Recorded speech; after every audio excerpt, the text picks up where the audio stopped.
Selamat pagi pemirsa, apa kabar Anda di hari ini? Senang sekali kami dapat kembali menjumpai Anda dalam Berita Papua. Bersama saya, Cynthia Delima.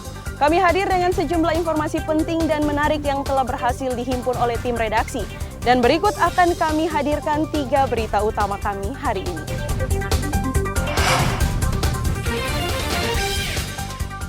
Meski harga Pertamax naik, warga di Merauke tetap rela mengantre lama. Tidak sesuai izin turis, warga Polandia ditangkap petugas imigrasi Jayapura.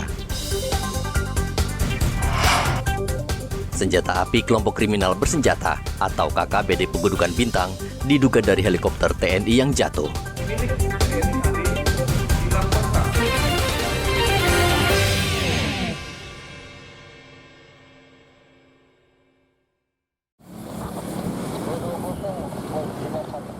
Kenaikan harga BBM non-subsidi menyebabkan antrean kendaraan di 3 SPBU di Merauke hingga saat ini masih terus terjadi. Warga lebih memilih antre berjam-jam membeli Pertamax yang harganya sudah naik dibanding membeli BBM jenis Pertalite karena harus mengantre lebih lama lagi dan belum tentu dapat. Pertamax. Nah, kenapa Anda beli Pertalite? Kan lebih murah. Kan tidak ada habis. Habis. Antrinya panjang, Pak ya? Antrinya terlalu banyak. Oh gitu, antri panjang. Berapa jam biasanya antri, Pak, kalau dapat? Ya, ada 1 jam ya. 1 jam ya. Jadi sekarang Pertamax, Pak ya? Oke. Untuk mengantisipasi antrean panjang, pengelola SPBU di Jalan Ahmad Yani menambah pasokan Pertalite. Ini berhubungan dari dampaknya kenaikan BBM, Pertamax sama Dexlite, terus orang lari ke Pertalite. Nah, karena berumur Pertalite kan masih harganya 10.000. Kalau untuk Pertamax sudah 14.300. Walaupun antri ya? Nah, walaupun antri tapi ya itu sudah orang cari lebih yang harganya di bawah. Kenapa ada penambahan Pertalite? Karena penambahan, karena kita lihat dari kendaraan, karena antrian terlalu banyak. Terus biasanya kita jual dari 1 jam menjadi 2 jam atau 3 jam selebihnya gitu. Kalau antriannya panjang sampai berapa banyak, Pak Albert? Kalau kita lihat kemarin antrian itu dari sekitar ya mungkin 2 kiloan atau 1 kilo lebih dari sini, dari SPBU ke Jalan Marta Dinata. Antrean kendaraan di SPBU di Merauke sudah terlihat sejak Senin malam. Antrean terjadi setelah pemerintah mengumumkan kenaikan BBM non-subsidi jenis Pertamax, Pertamina Dex, dan Dexlite. Muhammad Ridwan melaporkan dari Merauke, Papua Selatan.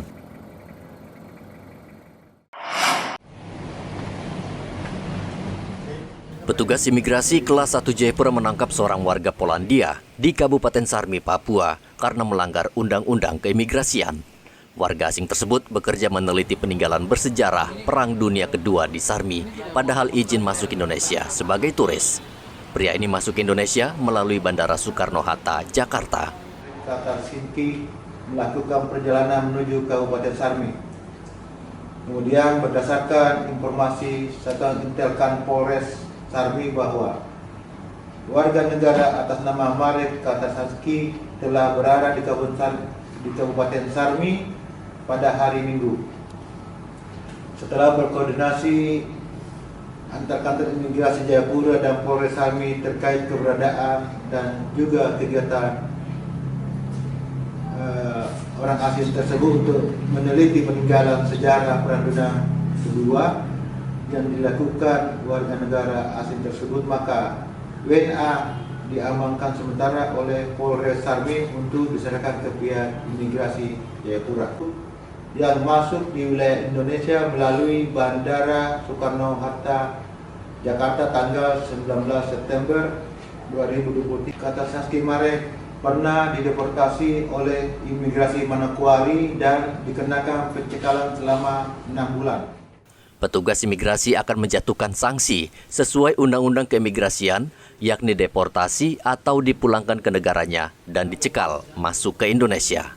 Arthur melaporkan dari kota Jayapura, Papua. Kemudian jangan terprovokasi oleh siapapun di sini. Sopir truk dan mahasiswa Selasa kemarin unjuk rasa di depan kantor Gubernur Papua Barat Daya memprotes dugaan pungutan liar alias pungli oleh petugas Dinas Perhubungan atau Dishub Kota Sorong. Mereka menggelar mimbar bebas di gerbang kantor Gubernur Papua Barat Daya.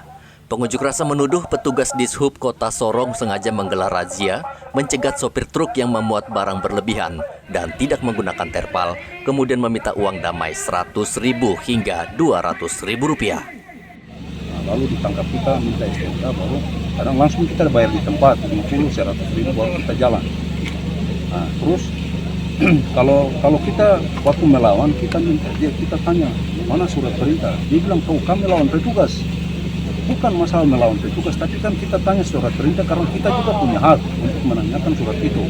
Kalau tidak ada surat itu, kenapa Bapak mesti tahan kita tiap hari di jalan seperti ini? Jadi kami ngerasa itu, makanya kami melaporkan ke polisi untuk mendukung kami hadapan aksi ini. Bapak itu siapa yang tahan Bapak dorang? Ada oknum terkait dari Dinas Perhubungan. Pakai baju dinas? Pakai baju dinas. Tapi mereka itu yang saya rasa resah itu kenapa sweeping dari hari Senin sampai hari Jumat. Itu sweeping apa yang begitu? Polantas saja tidak pernah ada sweeping dari Senin sampai Jumat. Itu pun harus ada surat perintah baru mereka bisa sweeping. Kok mereka ini kenapa dari hari Senin sampai hari Jumat? Daerah-daerah mana biasa? Daerah ya, di arteri, di Rawinda. Mintanya berapa Bapak?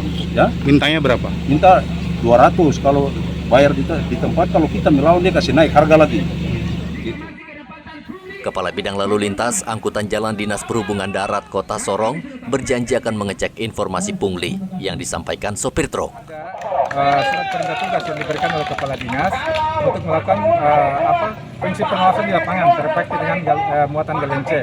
Yang selama ini laporan daripada masyarakat bahwa ada galian C atau dump truck, oknum truk yang muat pasirnya tidak mengikuti dengan terpal, terus jumbo otomatis kan sudah di situ overdimensi dengan overload. Otomatis apapun yang dikeluhkan oleh masyarakat itu kan terkait dengan lalu lintas yang mungkin sangat berakibat fatal bagi pengendara roda 2 terutama. Mungkin saat ini material yang mereka muat itu kan selalu berampuran di jalan kan. Nah, sehingga itu menghambat teman-teman pengguna jalan.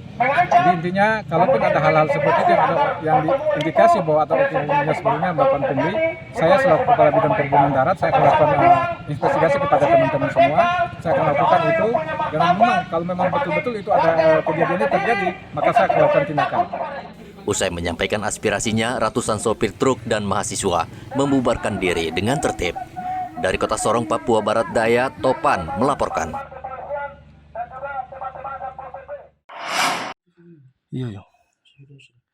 Personel gabungan TNI Polri dan Satgas Damai Kartens beberapa waktu lalu menembak mati 5 anggota kelompok kriminal bersenjata atau KKB di Pegunungan Bintang.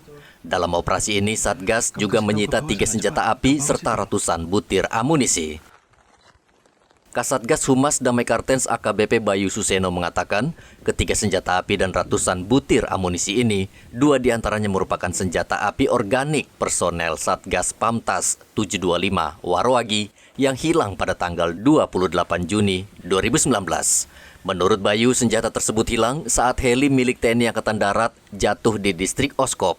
Senjata tersebut jenis SS2 dan pistol Browning jenis FN. Senjata api yang pertama ini merupakan senjata api jenis SS2 varian 3 dengan nomor seri 93004-236. Ini diketahui bahwa senjata ini merupakan senjata organik yang berhasil diambil oleh kelompok KKB dari Satgas Pamtas 725 Warowagi yang hilang kontak pada tanggal 28 Juni 2019 yang lalu.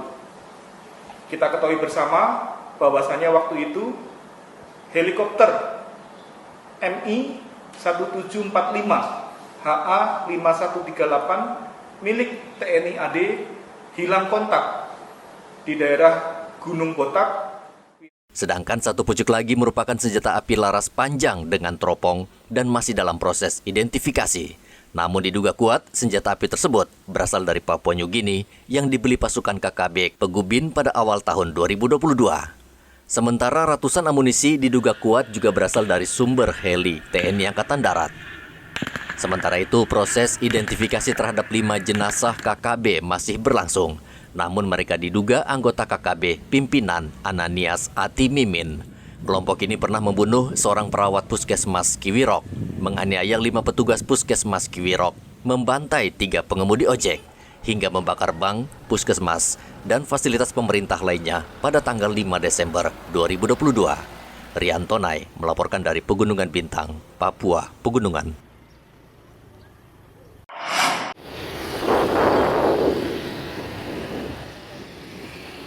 Satuan Lalu Lintas Polres Mimika kembali merazia puluhan kendaraan dalam operasi sweeping pada hari ketiga. Razia digelar di Jalan Cendrawasih, SP2, dan puluhan kendaraan, baik sepeda motor dan mobil, terjaring dan langsung dibawa ke kantor Satlantas, Jalan W.R. Supratman. Banyaknya kendaraan yang terjaring menunjukkan tingkat disiplin dan kesadaran berlalu lintas sebagai masyarakat masih rendah. Sebagian besar pelanggaran lalu lintas terjadi karena pengendara tidak menggunakan helm. Sepeda motor memakai knalpot racing, TNKB tidak sesuai, bahkan ada kendaraan tidak menggunakan TNKB.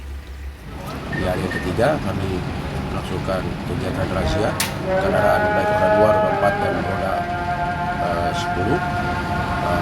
Kegiatan kami pada sore hari ini, kami mencari beberapa kendaraan, ya khususnya roda 2, kendaraannya tidak menggunakan helm, dan juga untuk pelengkap kendaraan.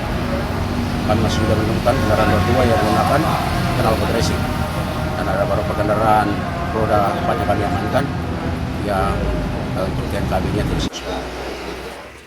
Pengendara diminta untuk mematuhi aturan lalu lintas serta melengkapi kendaraan sesuai peraturan yang berlaku.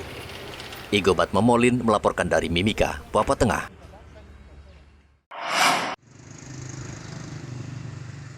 Pemprov Papua Selatan tahun ini menghapuskan denda pajak kendaraan bermotor yang telat membayar pajak.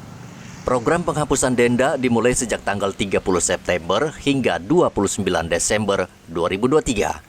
Kepala Kantor Samsat Merauke, Kayapa Simbilak, mengatakan tujuan dari penghapusan denda ini untuk mendongkrak penerimaan Pemprov Papua Selatan dan memacu warga untuk taat membayar pajak. Lagi ngurus apa ini, Pak? Lagi ngurus pemutihan. Pemutihan ya? Ya.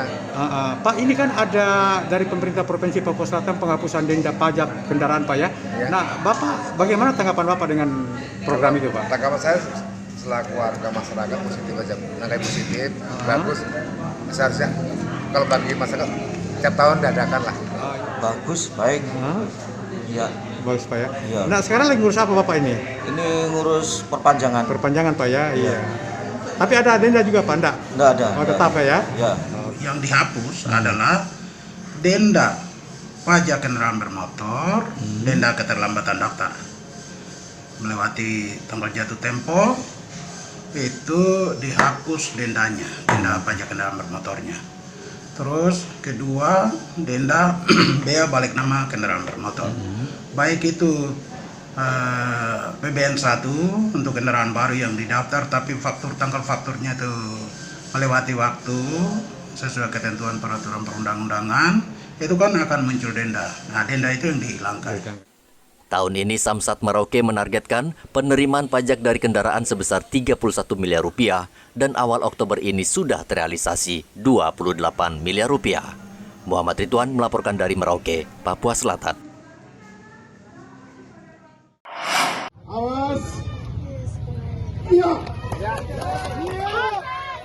Dalam rangka memeriahkan HUT TNI, Satgas Yonif 527 menggelar lomba lari gembira 5 km. Lomba ini berhadiah jutaan rupiah, serta ratusan door prize untuk masyarakat di distrik Paniai Timur, Kabupaten Paniai, Papua Tengah. Perlombaan tidak dikenai biaya pendaftaran. Ada 300 peserta antusias mengikuti lomba, sebagian besar kaum muda di daerah ini. Nasius, dari mana? Dari Kampung Madi. Kampung Madi. Bagaimana kakak, menurut kakak ini kegiatan hari ini? Kegiatan ini hari kan mau olahraga biar kami sehat, berlatih untuk ke depan. Ya, supaya agar kami untuk kita punya kegiatan selanjutnya kan biar kami ikut dengan aman, baik, tentram, rapi. Kita apresiasi masyarakat Paniai, kurang lebih 1.000 orang hadir di pagi hari ini untuk memeriahkan rangkaian HUT TNI berupa lomba lari 5 km disertai dengan door prize masyarakat antusias, masyarakat senang. Ini adalah bukti bahwasanya TNI itu berasal dari rakyat, oleh rakyat, dan untuk rakyat. Sehingga kita harus selalu hadir di tengah-tengah kesulitan rakyat. Demikian. Mohon izin Komandan, bagaimana ke depannya? Apakah akan diselenggarakan lagi atau bagaimana? Pasti selama kita bertugas di Kabupaten Paniai, kita akan selalu berbuat yang terbaik untuk masyarakat, dan ke depan kita akan laksanakan lomba-lomba ataupun kegiatan-kegiatan sehingga masyarakat senang, masyarakat gembira, masyarakat tidak susah. Selain hadiah menarik, panitia lomba juga menyediakan makanan dan minuman gratis bagi penonton. Arthur melaporkan dari Paniai, Papua Tengah. Komisi Pemilihan Umum atau KPU Merauke menerima aduan dua nama calon legislatif alias caleg yang tersandung korupsi tapi sudah tuntas menjalani hukuman. Komisioner KPU Merauke memastikan nama kedua caleg tersebut tidak ada dalam daftar caleg karena partai pengusung sudah menariknya atau dihapus dari daftar caleg sementara. Yang tersandung dengan koruptor itu sampai dengan saat ini di Merauke seperti apa, Ibu? Terkait dengan calon koruptor, waktu pengajuan memang ada tanggal 1 sampai 14, tapi setelah masa perbaikan sudah tidak diajukan lagi. Artinya partai menyatakan bahwa tidak dipenuhi syarat-syarat administrasinya sehingga di TMS-kan. Oh gitu. Ada berapa orang itu, Bu? Kita Merauke satu ya. Satu saja ya? Ya, satu aja. Jadi sekarang sudah tidak ada, Bu? Sudah tidak ada. Putusan Mahkamah Agung tahun 2023 mencabut hak politik caleg koruptor untuk mencalonkan diri dalam pemilu. Muhammad Ridwan melaporkan dari Merauke, Papua Selatan. Pemerintah Kota Jayapura mengalokasikan dana hibah sebesar 40% dari APBD Perubahan 2023 untuk persiapan penyelenggaraan pemilihan kepala daerah serentak 2024. Penjabat Wali Kota Jayapura Frans PK menyebutkan anggaran untuk kebutuhan pilkada mencapai 90 miliar rupiah. 40% dari hibah Pemkot Jayapura dan sisanya 60% diambil dari APBD Induk tahun 2024 mendatang. Frans mengatakan pemerintah berkomitmen menyukseskan pemilu yang aman dan lancar di Kota Jayapura tahun mendatang. Pemerintah daerah menjadi kewajiban mutlak dan harus mendukung suksesnya pelaksanaan pemilu, baik pemilu Februari ataupun juga pilkada serentak. Dan karena itu sesuai proses pemerintahan, kita juga ya sudah memikirkan itu, dan kemudian sudah ada edaran Menteri Dalam Negeri sehingga 40%-nya kita alokasikan oleh APBD Perubahan kemarin tahun ini. Sudah alokasikan untuk anggaran pilkada. Sudah tuh? Sudah, kita alokasikan sudah 40%. Itu kita sudah alokasikan untuk membiayai tahapan-tahapan di tahun 2023. Dan juga kita bentuk dana cadangan untuk mendukung pemilu pilkada 2024. Anggaran sebesar 90 miliar rupiah tersebut sudah termasuk untuk membiayai keamanan, Bawaslu, dan KPU. Pilkada serentak rencananya akan dilaksanakan November tahun depan. Namun beredar wacana memajukan pilkada menjadi bulan September 2024.